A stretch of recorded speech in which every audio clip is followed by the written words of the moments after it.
Welcome to the AFR Saints channel, where we provide you daily content on your favorite team, the New Orleans Saints. Do us a favor and hit that subscribe button. Be sure to leave your comments below and smash that like button.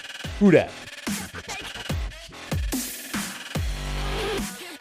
Saints running back Alvin Kamara today pleaded not guilty to conspiracy to commit battery, which is a misdemeanor, and substantial bodily harm, a felony, at a courthouse in Nevada.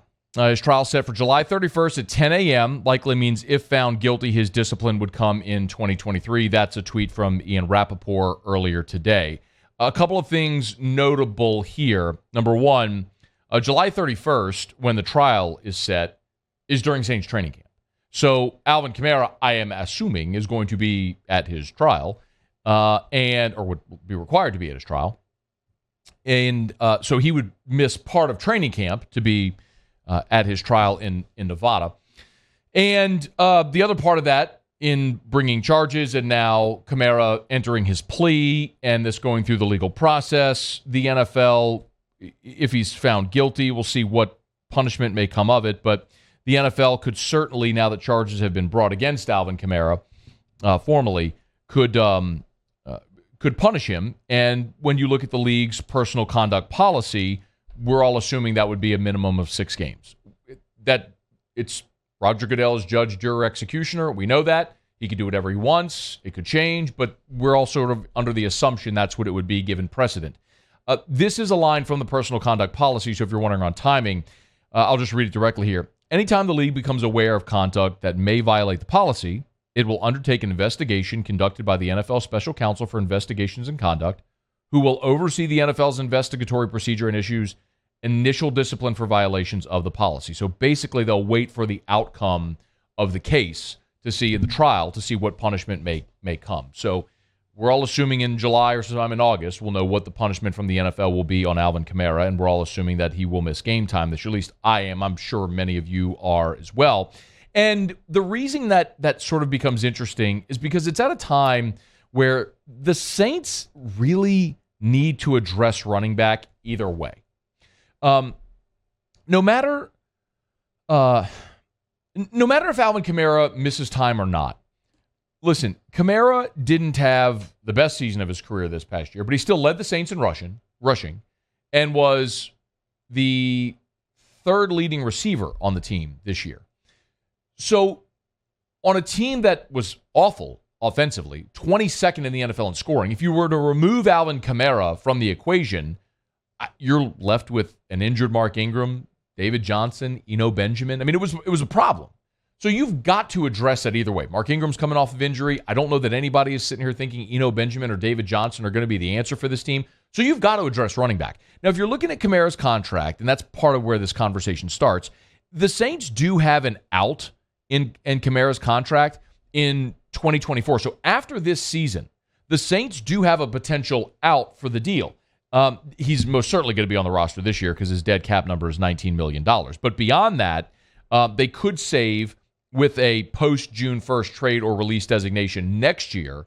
They could save some $5 million against the cap if it comes to that. Hopefully it doesn't. I mean, I love Alvin Kamara. Would love to see him finish his career in New Orleans. But they do have a potential out after this season. But even if Kamara is going to finish out the contract, which he's got 23, 24, and 25, so 3 more years on the deal, and then a voided year when they restructured it. But basically, they got Kamara for 3 more years. And he's 27, so this would take him through his 30th birthday, his current contract, if he plays out the final 3 years.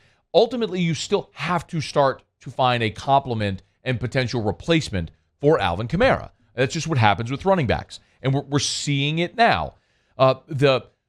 What ignoring that position has done with the depth behind Alvin Kamara when he's missed time or whatever else may be going on in that room. And so when you look at the free agent class this year, the NFL free agent market for running backs, it's not robust, number one. And quite honestly, the players that you would think the Saints might make a play for, financially, I can't say that any of it would really make sense. Saquon Barkley is going to be at the top of this year's free agent class. Spotrac puts Saquon Barkley's projected market value, at $12.3 million as an annual average salary. The Saints can't justify going after Saquon Barkley and paying him $12 million per year. I think we all understand that, right? Like that's just not a realistic option for New Orleans. The other guys at the top, Kareem Hunt, Rashad Penny, Jamal Williams, Josh Jacobs. The only one of those that could make sense financially is Jamal Williams. Jamal Williams had a nice year in Detroit this season. He's 27 years old, a former fourth-round pick in 2017, the same class as Alvin Kamara, and they're projecting his salary at $4.1 million per year. That's one that could make sense as a complement to Alvin Kamara if you wanted to go sign a player like Jamal Williams. We talked earlier this week about Leonard Fournette, who's set to become a free agent, and I would be thrilled with New Orleans signing Leonard Fournette. Even if it was a one-year or incentive-laden deal, however you want to structure it, Fournette, at this point in his career, still has a lot of tread on the tires because of the lack of overuse. He's only had more than 200 rushing attempts once in his career. So Fournette has a lot of tread on the tires for a guy that's 28 years old, who's just a year older than Alvin Kamara. So yes, I would very much be in favor of signing Leonard Fournette if the opportunity presented. And I kind of feel like those are your only realistic options for a solid back as a complement to Kamara that would be affordable and attainable. But if you look at the draft, this is where I think it gets really intriguing for a team like New Orleans. Realistically, guys like Bijan Robinson and Jahmyr Gibbs at the top of the draft may not be realistic options for New Orleans. Gibbs, maybe if you wanted to go late in round one, but it feels like the Saints might have more needs and better options later in the draft. Tank Bigsby is the third best running back in this draft. I'm just looking at, this is from Yahoo. Zach Charbonnet, who LSU fans got to see very well from UCLA, dynamic runner who can also catch the ball in the backfield. Sean Tucker from Syracuse was a record-setting running back in the ACC.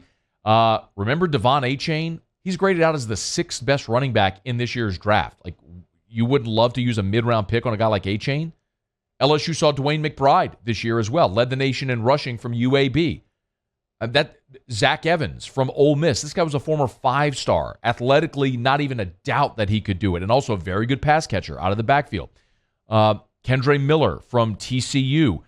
Chase Brown from Illinois, who was a great running back for the Illini in the Big Ten this year. I mean, there's so many running backs available in this year's draft class that look, Kenny McIntosh from Georgia is in this draft class. That doesn't even include a guy like Tyjae Spears, who blew up the Senior Bowl. And on this Yahoo list, they have him as the 13th best running back in this year's class. So my point is, you don't have to go overspend in free agency. If a veteran back is available to you and affordable, great. But this is a loaded running back draft class where the Saints could very well find an opportunity with one of their middle round picks to pull the trigger on a guy who, like Eric Gray. Do you remember Eric Gray? Eric Gray, when Tennessee stunk, Eric Gray was like the only thing they had.